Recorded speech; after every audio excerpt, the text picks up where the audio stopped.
ഈ വീഡിയോയിൽ കുറച്ച് ജിയോ പൊളിറ്റിക്കൽ ബ്രീഫാണ് നമ്മൾ നോക്കുന്നത്. അപ്പോൾ ഇതിൽ റഷ്യ ഉക്രൈനുമായിട്ട് ബന്ധപ്പെട്ട വിഷയത്തിൽ ഡൊണാൾഡ് ട്രംപും സെലൻസ്കിയും ക്ലോസ് ഡോർ മീറ്റിംഗ് ആണ് നടത്തിയത്. ട്രംപാണ് ക്ലോസ് ഡോർ മീറ്റിംഗ് സജസ്റ്റ് ചെയ്തത്. അത് കഴിഞ്ഞിട്ട് വന്ന് വൈറ്റ് ഹൗസിന്റെ ഫ്രണ്ടിൽ ചെറിയൊരു പത്രസമ്മേളനം ഉണ്ടായിരുന്നു. അതിനകത്ത് ചെറിയ സൂചനയൊക്കെ പത്രക്കാർക്ക് കിട്ടിയായിരുന്നു, അത് എന്താണ് ഉള്ളിൽ സംസാരിച്ചിട്ടുണ്ടാവുക എന്നുള്ളതിനെ കുറിച്ച്. പക്ഷെ അതേ സാഹചര്യത്തിൽ ഇത് പുറത്ത് ഇപ്പോൾ പറയണ്ട, എന്താണ് നമ്മൾ ഉള്ളിൽ സംസാരിച്ചത് പുറത്ത് ഇപ്പം നിലവിൽ ഇത് ഡിസ്ക്ലോസ് ചെയ്യേണ്ട ആവശ്യമില്ല എന്നുള്ളതാണ് അമേരിക്കയുടെ നിർദ്ദേശം. പക്ഷേ സെലൻസ്കിക്ക് അത് മറച്ചു വെക്കാൻ പറ്റാത്തൊരു സാഹചര്യം. കാരണം യൂറോപ്യൻ മീഡിയ ഇങ്ങനെ സെലൻസ്കിയുടെ പുറകെ നടക്കുകയാണ്, എന്താണ് സംസാരിച്ചത്, എന്താണ് സംഭവം എന്നുള്ളത്. അപ്പൊ അതുകൊണ്ട് സെലൻസ്കി ഒരു പത്രസമ്മേളനം നടത്തി കാര്യങ്ങളൊക്കെ പുറത്ത് പറയുന്നതിന് മുൻപേ തന്നെ യൂറോപ്യൻ മീഡിയ പരക്കെ വാർത്തകൾ കൊടുത്തു കഴിഞ്ഞു. എന്താണെന്ന് പറഞ്ഞാൽ, അതായത് സെലൻസ്കി നിങ്ങൾ ഡോൺബോസ് റീജിയൻ എഴുതി കൊടുത്തോ, ഡോൺബോസ് റീജിയൻ കൊടുത്തു എന്നാണല്ലോ ഞങ്ങൾ അറിയുന്നത്, ഡോൺബോസ് റീജിയനിൽ നിങ്ങൾ വിഡ്രോ ചെയ്യുന്നുണ്ടോ എന്നുള്ള രീതിയിലുള്ള വാർത്തകളൊക്കെയാണ് വരുന്നത്. അപ്പം അതായത് യൂറോപ്യൻസിന് അറിയണം ഈ ഡോൺബോസ് റീജിയനിൽ എന്താണ് സംഭവിച്ചത് എന്നുള്ളത്. അപ്പം അങ്ങനെ സെലൻസ്കി ട്രംപിൻ്റെ അടുത്ത് രഹസ്യമായിട്ട് സംസാരിച്ച കാര്യങ്ങളെല്ലാം തന്നെ ഇപ്പം തിരിച്ചു പറയേണ്ട സാഹചര്യത്തിലേക്ക് വന്നിരിക്കുകയാണ്. അതാണ് മനസ്സിലാക്കേണ്ടത്. അപ്പോൾ വീണ്ടും അമേരിക്കയിൽ നിന്നും ഫോൺ വിളിച്ച് സംസാരിച്ചിട്ടുണ്ട്. സെലൻസ്കി ഇപ്പം നിലവിൽ ഒരു പത്രസമ്മേളനം കൊടുക്കേണ്ട, ഒരു രീതിയിലുള്ള വാർത്തകൾ കൊടുക്കേണ്ട, ജസ്റ്റ് ഈ ഒരു ഡീൽ തീർന്നത് വരെ, ഈ ഒരു സമാധാന കരാർ നിലവിൽ വരുന്നത് വരെ ഒരു കാര്യങ്ങളും ഡിസ്ക്ലോസ് ചെയ്യേണ്ട എന്നുള്ളതാണ് അമേരിക്കയുടെ നിർദ്ദേശം. സെലൻസ്കിക്ക് ആ രീതിയിൽ മുന്നോട്ട് പോകാൻ കഴിയില്ല എന്നുള്ളതാണ് ഇപ്പോൾ യാഥാർത്ഥ്യം. സെലൻസ്കി ഇപ്പോൾ ഇന്നലെ തന്നെ പറഞ്ഞു കഴിഞ്ഞു, എന്താണെന്ന് വെച്ചാൽ ഡോൺബോസ് റീജിയനിൽ നിന്ന് ഒരിക്കലും ഞങ്ങൾ പിൻവാങ്ങില്ല, ഞങ്ങളുടെ ടെറിട്ടോറിയൽ ഇന്റഗ്രിറ്റിയാണ് ഞങ്ങൾക്ക് ഏറ്റവും പ്രാധാന്യം. പിന്നെ ഇത് ഉക്രൈന് വേണ്ടി മാത്രമല്ല, യൂറോപ്പിന് വേണ്ടിയിട്ടാണ് ഞാൻ ഈ ഡോൺബോസ് റീജിയൻ വിട്ടുകൊടുക്കാത്തത്. അതായത് ഒരു 14% ശരിക്കും ഉക്രൈൻ്റെ പക്കലുള്ളത് ഈ ഡോൺബോസ് റീജിയൻ. ഈ ഡോൺബോസ് റീജിയൻ എന്ന് പറയുമ്പോഴത്തേക്കും ഞാൻ പലപ്പോഴായിട്ട് പറഞ്ഞിട്ടുള്ളതാണ്, എന്തായാലും ഈ പുതുതായിട്ട് ആരെങ്കിലും കാണുന്നുണ്ടെങ്കിൽ അവർക്ക് മനസ്സിലാകാൻ വേണ്ടിയിട്ട് പറയുകയാണ്. ഈ ഡോൺബോസ് റീജിയൻ എന്ന് പറയുന്നത് ലുഹാൻസ്ക് ഒബ്ലാസ്റ്റ് അതേപോലെ ഡോണസ്ക് ഒബ്ലാസ്റ്റ് എന്ന് പറഞ്ഞ രണ്ട് ഒബ്ലാസ്റ്റുകൾ ചേർന്ന്, രണ്ട് സ്റ്റേറ്റുകൾ ചേർന്നതാണ് ഈ ഡോൺബോസ് റീജിയൻ. ഡോൺബോസ് എന്ന് വിളിക്കുന്നത് റഷ്യയാണ് ഡോൺബോസ് എന്ന് ഐഡന്റിഫൈ ചെയ്യുന്നത്.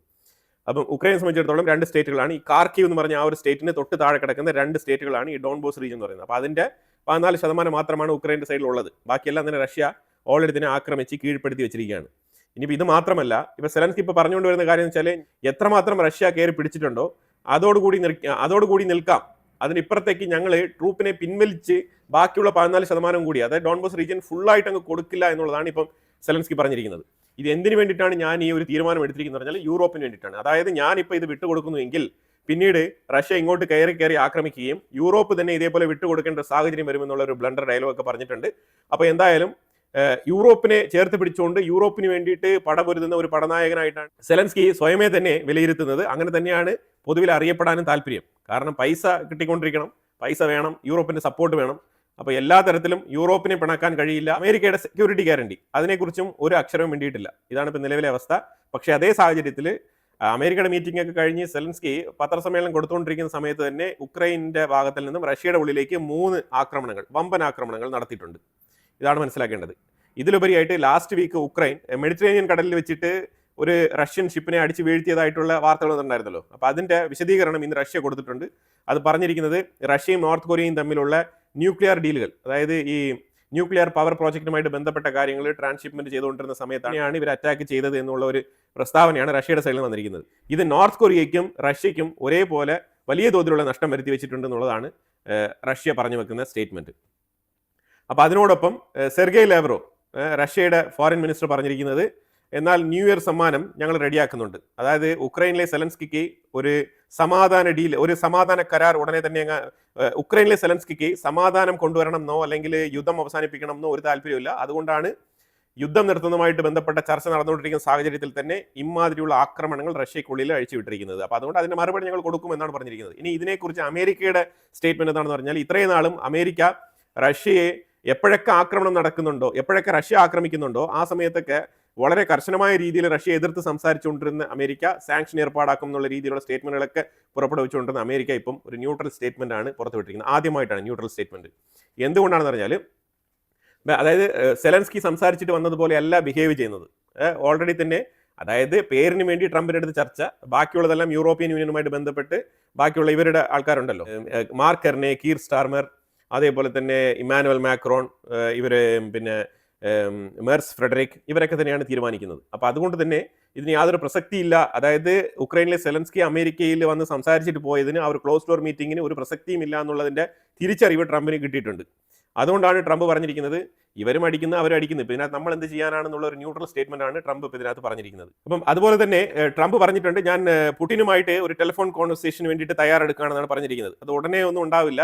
ഇന്ന് നെതന്യാഹു അമേരിക്കയിൽ എത്തിയിട്ടുണ്ട്. അപ്പം നെതന്യാഹുമായിട്ടുള്ള മീറ്റിംഗ് കാര്യങ്ങളൊക്കെ കഴിഞ്ഞിട്ട് റഷ്യൻ പ്രസിഡന്റുമായിട്ടുള്ള ടെലിഫോൺ കോളും കാര്യങ്ങളൊക്കെ മുന്നോട്ട് പോകുന്നത്, അതായത് വൈറ്റ് ഹൗസും ക്രെംലിനും തമ്മിലുള്ള സംസാരം, അതായത് സെലൻസ്കി മീറ്റിംഗിന്റെ ആഫ്റ്റർ എഫക്റ്റ് അത് നെതന്യാഹുവിന്റെ മീറ്റിംഗ് കഴിഞ്ഞിട്ടേ തുടരുള്ളൂ.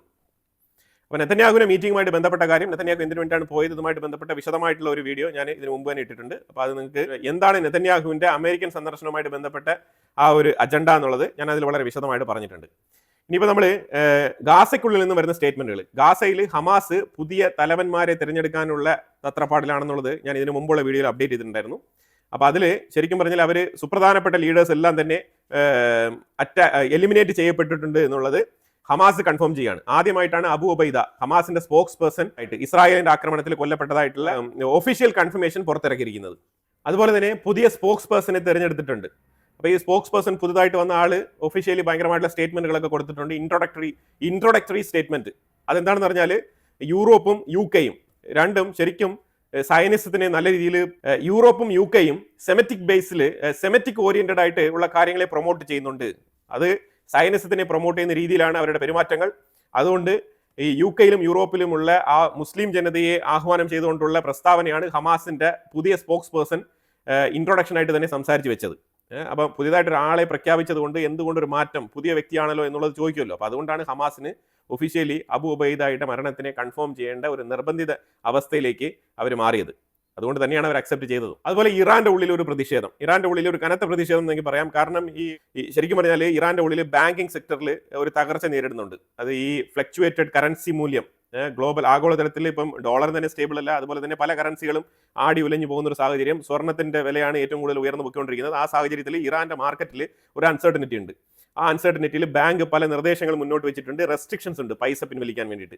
അപ്പോൾ ഇതിനെതിരെയാണ് ശരിക്കും ഇറാന്റെ ജനങ്ങൾ തെരുവിലിറങ്ങിയത്. അപ്പോൾ ഇതിനകത്ത് ഈ റേസ പെലവി എന്ന് പറഞ്ഞ ഇതിന് മുമ്പുണ്ടായിരുന്ന രാജകുടുംബ ഷാ ഭരണകൂടത്തിന്റെ ആ ഒരു പിൻതലമുറക്കാരൻ, ഈ പുള്ളിയാണ് അവിടെ ലീഡിംഗ് റോളിൽ കൺസിഡർ ചെയ്യപ്പെടുന്നത്.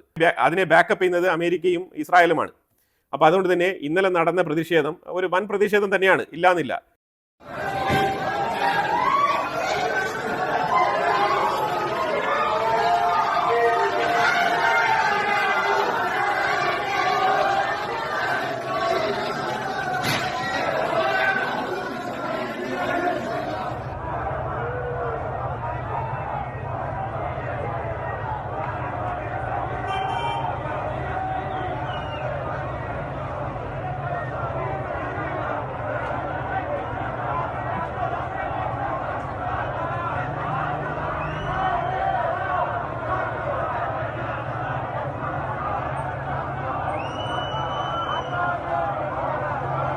അതായത് അവിടെ ഇതേപോലെ വെള്ളത്തിന്റെ ബുദ്ധിമുട്ടുണ്ടായ സമയത്തും ഇതേ പല പ്രതിസന്ധികൾ ഇറാന്റെ ഉള്ളിൽ വരുമ്പോഴെല്ലാം ഇതേപോലത്തെ പ്രതിഷേധങ്ങൾ അവിടെ വരുന്നുണ്ട്. പക്ഷേ ഇപ്പം നിലവിലുണ്ടായ പ്രതിഷേധങ്ങൾ ഈ വെസ്റ്റേൺ മീഡിയ പറയുന്നത് പോലെ ഇത് ലോങ് ലാസ്റ്റിംഗ് ആയിട്ടുള്ള ഒരു റെജീം ചേഞ്ചിന് വേണ്ടിയിട്ടുള്ള പ്രതിഷേധമാണോ എന്ന് നമുക്ക് ഉറപ്പിച്ച് പറയാൻ പറ്റില്ല. അതിന് വേണമെങ്കിൽ നമ്മൾ 2-3 ദിവസം കൂടി കാത്തിരിക്കേണ്ടി വരും. കാരണം ഈ പ്രതിഷേധം എത്രമാത്രം മുന്നോട്ട് പോകുന്നു എന്നുള്ളതിനെ കണ്ടുകൊണ്ട് മാത്രമേ നമുക്ക് അതിലെ ഒരു വിലയിരുത്തൽ നടത്താൻ പറ്റുള്ളൂ. അല്ലാത്ത പക്ഷം ഇപ്പം ഇസ്രായേലിന് ഒരു ത്വരയുണ്ട്.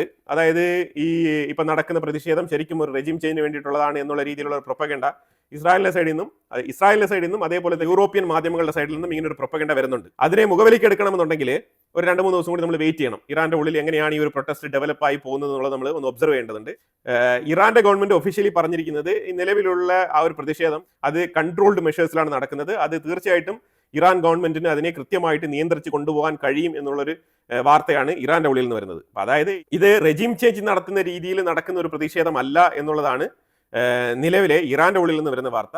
ഇതിനുള്ള പരിഹാരം അവർ കാണും. ഈ പ്രതിഷേധം ഏറ്റവും പെട്ടെന്ന് തന്നെ അവർ അവസാനിപ്പിക്കും എന്ന് തന്നെയാണ് ഇറാൻ പറഞ്ഞിരിക്കുന്നത്. എന്തായാലും അത് ആ രീതിക്ക് മുന്നോട്ട് പോവാണ്. പക്ഷേ നെതന്യാഹു ഈ അമേരിക്ക സന്ദർശനം നടത്തിക്കൊണ്ടിരിക്കുന്ന സമയത്ത് ഇറാന്റെ ഉള്ളിൽ ഇങ്ങനെ ഒരു പ്രതിഷേധം വന്നതുകൊണ്ട് തന്നെ അത് വല്ലാത്ത രീതിയിൽ ഒരു പ്രൊപ്പഗണ്ട അഥവാ ഒരു നറേറ്റീവ് സൃഷ്ടിച്ചിട്ടുണ്ട്. അപ്പോൾ അത് ഗ്ലോബലി തന്നെ ഇസ്രായേൽ ഇറാനെ അറ്റാക്ക് ചെയ്യുമോ എന്നുള്ള നിലയിലുള്ള ചോദ്യങ്ങളും അതുപോലെ അമേരിക്കയിലേക്ക് നെതന്യാഹുവിന്റെ സന്ദർശനം അത് ഇറാനെ ടാർഗറ്റ് ചെയ്തുകൊണ്ടാണ് എന്നുള്ള നിലയിലുള്ള വാർത്തകളൊക്കെ വരുന്നുണ്ട്. പക്ഷേ ഇതൊക്കെ നമുക്ക് കൺഫേം ചെയ്യാറായിട്ടില്ല. നമ്മുടെ ഒരു അണ്ടർസ്റ്റാൻഡിങ്ങിൽ ശരിക്കും ഗാസയുടെ സെക്കൻഡ് ഫേസുമായിട്ട് ബന്ധപ്പെട്ടാണ് ഏറ്റവും കൂടുതൽ. ഗാസ, ലെബനാൻ, ഇറാൻ തീർച്ചയായിട്ടും അതിൽ ഡിസ്കഷനിൽ വരുന്നുണ്ട്. പക്ഷേ അവിടെ റെജീം ചേഞ്ചോ ആക്രമണമോ ആ രീതിയിലൊന്നും ഇതുവരെ നമുക്ക് കൺഫേം ആയിട്ട് ഒരു സോഴ്സിൽ നിന്നും വാർത്തകൾ കിട്ടിയിട്ടില്ല. പക്ഷേ വെസ്റ്റേൺ മാധ്യമങ്ങളിൽ ഇത് വല്ലാത്ത രീതിയിൽ കാണാൻ കഴിയുന്നുണ്ട്, ഇറാൻ ഇസ്രായേൽ പ്രൊപ്പഗൻഡ വാർത്തകൾ. അതുപോലെ ചൈന സൊമാലിയയെ സപ്പോർട്ട് ചെയ്തിട്ടുണ്ട്. ചൈന പറഞ്ഞിരിക്കുന്നത് സൊമാലിയയുമായിട്ട് ഇസ്രായേൽ ഒരു രീതിയിലുള്ള പ്രശ്നങ്ങൾ ഉണ്ടാക്കരുത്, ഞങ്ങൾ ശക്തമായിട്ട് സൊമാലിയയുടെ ആ ഒരു ടെറിട്ടോറിയൽ ഇന്റഗ്രിറ്റിയെ ഞങ്ങൾ മാനിക്കുന്നുണ്ട്, അതുകൊണ്ട് ഞങ്ങളുടെ പൂർണ്ണ പിന്തുണ സൊമാലിയയ്ക്കാണെന്നുള്ള സ്റ്റേറ്റ്മെന്റ് ആണ് ചൈന പറഞ്ഞിരിക്കുന്നത്. അതിന് സൊമാലിലാൻഡ് ഇവിടെ കുറെ നാൾ കൊണ്ട് സെപ്പറേറ്റ് സ്റ്റേറ്റ് ആയിട്ട് തന്നെയാണല്ലോ കഴിഞ്ഞുകൊണ്ടിരിക്കുന്നത്. അപ്പോൾ അവിടെയൊന്നും ചൈനയ്ക്ക് ഇടപെടേണ്ട, ഇപ്പൊ പ്രത്യേകിച്ച് ഇപ്പൊ ചൈന ഇപ്പൊ ഇടപെടാൻ വന്നിരിക്കുകയാണ്. ഫൈനലി ഇന്നലെ പത്രസമ്മേളനം അവസാനിച്ചപ്പോഴത്തേക്കും സെലൻസ്കി പറഞ്ഞത് ഞാൻ പ്രതീക്ഷയോടെ കാത്തിരിക്കുകയാണ്. എന്തിനാണ്? പുടിനെ സന്ദർശിക്കാൻ വേണ്ടിയിട്ട്, പുടിനുമായിട്ട് ഒരു ചർച്ച നടത്താൻ വേണ്ടിയിട്ട് കാത്തിരിക്കുകയാണ്. അപ്പൊ അതായത് 15 years അഗ്രിമെന്റിന് സമ്മതം അറിയിച്ചിട്ടുണ്ട് റഷ്യ. അപ്പോൾ അതുകൊണ്ട് 15 വർഷത്തേക്കുള്ള സെക്യൂരിറ്റി ഗ്യാരണ്ടി ഉറപ്പുവരുത്തിക്കൊണ്ടുള്ള ഒരു ചർച്ച, അത് ശരിക്കും പുടിനുമായിട്ട് നേരിട്ട് സെലൻസ്കി ചർച്ച നടത്താം എന്നുള്ളൊരു പ്രപ്പോസലാണ് ട്രംപ് മുന്നോട്ട് വെച്ചിരിക്കുന്നത്. അതാണ് ഇപ്പോൾ അടുത്ത നീക്കം. അപ്പോൾ ആ നീക്കത്തിലേക്ക് പോകാൻ വേണ്ടിയിട്ടാണ് ട്രംപ് പുടിനെ വിളിച്ച് സംസാരിച്ചിട്ട് ഒരു അപ്പോയിന്റ്മെന്റും കാര്യങ്ങളൊക്കെ റെഡിയാക്കി സെലൻസ്കിയെ മീറ്റ് ചെയ്യാൻ പറ്റുമോ എന്നുള്ള ഒരു സമ്മതം പുടിന്റെ പക്കൽ നിന്ന് വാങ്ങണം. അതിനാണ് ട്രംപ് ഇപ്പോൾ ശ്രമിക്കുന്നത്. അപ്പോൾ പുടിൻ ഓക്കെ പറഞ്ഞു കഴിഞ്ഞാൽ ഒരു പ്രത്യേക സ്ഥലത്ത് ഡിസൈഡ് ചെയ്ത് വൈകാതെ തന്നെ ഉടനെ തന്നെ സെലൻസ്കിയും പുടിനും തമ്മിൽ നേരിട്ട് ഒരു ചർച്ച നടത്താൻ വേണ്ടിയിട്ടുള്ള ഒരു സാഹചര്യത്തിന് വഴിയൊരുക്കുകയാണ് അമേരിക്ക. അങ്ങനെ നടത്തി കഴിഞ്ഞാൽ വളരെ നന്നായിരിക്കും. ഇത് മറ്റുള്ളവരാരെയും ഇടപെടുത്താതെ റഷ്യയും ഉക്രൈനും നേരിട്ട് ഈ വിഷയം സംസാരിച്ച് ഇതിലൊരു തീരുമാനം ഉണ്ടാക്കുന്നതായിരിക്കും ഏറ്റവും ഉചിതം. അതാണ് ഇതിന്റെ ഏറ്റവും സ്യൂട്ടബിൾ ആയിട്ടുള്ള ഒരു മെത്തേഡ്. ഇത് പണ്ടേ ചെയ്യേണ്ടതായിരുന്നു. ഇപ്പോഴെങ്കിലും ട്രംപിന് ഈ ഒരു ബുദ്ധി ഉദിച്ചത് വളരെ നന്നായി. തുർക്കിയുമായിട്ട് ബന്ധപ്പെട്ട ഒരു വിഷയം പറയാനുണ്ട്. വേറെ ഒന്നുമില്ല, തുർക്കിയുടെ ഉള്ളിൽ ഐസിസ് ഭീകരന്മാരെ കൊണ്ടുള്ള ശല്യം. അപ്പൊ ഇവർ ശരിക്കും ഈ ഐസിസ് തന്നെയാണോ അല്ലെങ്കിൽ വേറെ എന്താണെന്നുള്ള രീതിയിൽ ഡൗട്ട്ഫുൾ ആയിട്ട് തയ്യവർദ്ധകൻ ഇവരെ നോക്കിക്കാണുകയാണ്. കാരണം തുർക്കിക്കുള്ളിൽ തന്നെ ആക്രമണങ്ങൾ നടക്കുന്നുണ്ട്. അതായത് പാകിസ്ഥാന്റെ ഉള്ളിൽ ചെന്ന് ഒരു ഐസിസ് ഭീകരനെ പിടിച്ചുകൊണ്ട് വന്നതിനെ തുടർന്ന് തുർക്കിയുടെ ഉള്ളിൽ തുരുതര ആക്രമണങ്ങൾ. ഈ ആക്രമണത്തിൽ 3 പോലീസുകാരന്മാർ, 2 തുർക്കി മിലിറ്ററി ഉദ്യോഗസ്ഥർ കൊല്ലപ്പെട്ടിട്ടുണ്ട്. 5 പേര് കൊല്ലപ്പെട്ടിട്ടുണ്ട്. ഇന്നലെയാണ് തുർക്കിയുടെ ബോർഡർ ഏരിയയിലായിരുന്നു ഈ ഒരു ആക്രമണം നടന്നത്. ഇത് തീവ്രവാദ ആക്രമണം എന്ന് തന്നെയാണ് തുർക്കി വിലയിരുത്തുന്നത്. അതായത് നോക്കിക്കോണം, തീവ്രവാദികളെ പ്രോത്സാഹിപ്പിക്കുന്ന തീവ്രവാദികൾക്കുള്ളിൽ തന്നെ തീവ്രവാദ ആക്രമണം. അതാണ് മനസ്സിലാക്കണം. ഈ അടിക്കുന്നവനും തീവ്രവാദി തന്നെ, ഇവന് തയ്യവർദ്ധകന്റെ ടീമും തീവ്രവാദികൾ തന്നെ. അപ്പോൾ 2 തീവ്രവാദികളും തമ്മിലടിയാണ് ഇപ്പോൾ നടക്കുന്നത് അവിടെ. പാകിസ്ഥാന്റെ ഉള്ളിൽ നിന്നും വീണ്ടും ഇഷാഖ് ദർ കൺഫേം ചെയ്തിട്ടുണ്ട് ഇന്നലെ. അതായത് അസീം മുനീറിനെതിരെയുള്ള സ്റ്റേറ്റ്മെന്റുകളാണ് എവറി ഡേ പുതിയ വാർത്തകളായിട്ട്, പഴയ വാർത്തകൾ തന്നെ പുതുക്കി പാകിസ്ഥാന്റെ ഉള്ളിൽ നിന്നും ഈ പൊളിറ്റീഷ്യൻസ് ഇങ്ങനെ പുറത്തുവിട്ടുകൊണ്ടേയിരിക്കുകയാണ്. ഇപ്പോൾ ഇഷാഖ് ദർ എന്ന് പറഞ്ഞിരിക്കുന്നത്, അതായത് നൂർഖാൻ ബേസ് ഇന്ത്യ കൃത്യമായി ആക്രമിച്ചിട്ടുണ്ടായിരുന്നു. എന്താണോ ഇന്ത്യ പറഞ്ഞത് അത് വളരെ സത്യസന്ധമായിട്ടുള്ള കാര്യമാണ്. നൂർഖാൻ ബേസിനെ അടിച്ച് തകർത്ത് തരിപ്പണമാക്കിയിട്ടുണ്ട് ഇന്ത്യ എന്നുള്ളൊരു കൺഫർമേഷനാണ് ഇഷാഖ് ദർ, പാകിസ്ഥാന്റെ ഡെപ്യൂട്ടി പ്രൈം മിനിസ്റ്ററാണ് ഈ ഒരു സ്റ്റേറ്റ്മെന്റ് പുറത്തുവിടുന്നത്. ഇതെല്ലാം തന്നെ അസീം മുനീറിനെ അപമാനിക്കുന്ന തരത്തിലുള്ള സ്റ്റേറ്റ്മെന്റുകളാണ്. ഇന്ത്യയെ അനുകൂലിച്ച് എന്തെങ്കിലും പറയുക എന്നുള്ളതല്ല ഇഷാഖ് ദറിന്റെ ആ ഒരു സ്റ്റേറ്റ്മെന്റ്. ശരിക്കും അസീം മുനീറിനെ നാണം കെടുത്തുക എന്നുള്ളത് തന്നെയാണ്. അതാണ് ഇപ്പോൾ നടന്നുകൊണ്ടിരിക്കുന്നത്. ശരിക്കും അസീം മുനീർ നടന്ന് പൊയ്ക്കൊണ്ടിരിക്കുന്ന ഒരു വഴിയുണ്ടല്ലോ, ഒരു ബുദ്ധിമുട്ട് നിറഞ്ഞ ഒരു വഴിയായിട്ടാണ് മനസ്സിലാക്കാൻ പറ്റുന്നത്. കാരണം അസീം മുനീറിനെതിരെ പാകിസ്ഥാന്റെ ഉള്ളിൽ ഈ രാഷ്ട്രീയ നേതാക്കൾ അവർ ഒത്തുകൂടുന്നുണ്ട്, അവർ ഒരുമിക്കുന്നുണ്ട്. കാരണം ഇവനെ ഇങ്ങനെ വിട്ടാൽ പോരാ, ഇവനെ പിടിച്ച് തളയ്ക്കണം എന്നുള്ള നിലയിൽ തന്നെയാണ് പാകിസ്ഥാന്റെ ഉള്ളിലുള്ള പരമാവധി രാഷ്ട്രീയക്കാരുടെ ചിന്താഗതി. അപ്പോൾ അതുകൊണ്ടാണ് എവറി ഡേ ഇതേപോലെ പുതിയ സ്റ്റേറ്റ്മെന്റുകളൊക്കെ വരുന്നത്. ഇനിയും ഒരുപാട് സ്റ്റേറ്റ്മെന്റുകൾ അസീം മുനീറിനെതിരെ വരും എന്ന് തന്നെയാണ് മനസ്സിലാക്കാൻ പറ്റുന്നത്. അപ്പോൾ എന്തായാലും കുറെ നിർണായകമായിട്ടുള്ള ജിയോ പൊളിറ്റിക്കൽ ഡെവലപ്മെന്റ്സ് ആണ് നമ്മൾ ഈ വീഡിയോയിൽ പങ്കുവച്ചതിനെ കുറിച്ചുള്ള അഭിപ്രായങ്ങൾ കമന്റ് ബോക്സിൽ രേഖപ്പെടുത്തുക. കൂടുതൽ വാർത്തകളുമായിട്ട് അടുത്ത വീഡിയോയിൽ വരാം. Thank you so much.